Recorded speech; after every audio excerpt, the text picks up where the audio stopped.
Баш мүчөлөрдүн башкача айтканда менен баяндоочунун ортосуна сызыкчанын коюлушу. Үчүнчү жакта туруп, баяндоочунун милдетин атош жөндөмдөгү зат атоштор же заттык маанидеги башка атоштор аткарса, аларга баяндоочтук белги болгон жак мүчөлөр уланбайт. Мисалы, ал ырчы, эмгек, бакыт. Озеки кепте мындай учурларда менен баяндоочунун ортосуна тыным болот. Ал эми жазууда болсо сызыкча коюлат. Менен баяндоочунун ортосуна сызыкча мына могул учурларда коюлат. Биринчиси, менен баяндоочунун милдетин заттоштор аткарса, жана эгерде баяндоочко тиешелүү айкындоочу мүчөлөр болсо, анда сызыкча ошол айкындоочу мүчөлөрдөн мурда коюлат.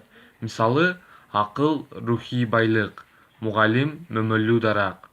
Экинчи учур болсо шилтеме атотоштор элдин милдетин аткарып, баяндооч атош жөндөмдөгү зат атоштордон болсо коюлат.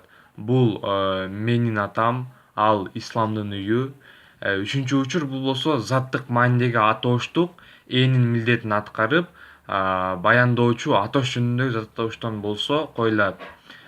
Сүтүн берген мугалим, коргоп каза болгон жоокер.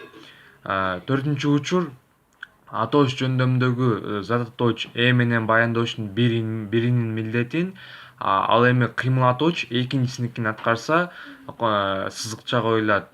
Мисалы, ата мекенди коргоо ыйык милдет, сабак жакшы окуу биздин милдет. Бешинчи учур бул дагы баяндооч дагы эсептик сан атооштон болсо, же болбосо баяндоочтун милдетин абстрактуу маанидеги сан атооч аткарса, сызыкча коюлат. Мисалы, 6 жерде 6 30, 6 жерде 6 36, 40-тын жартысы 20.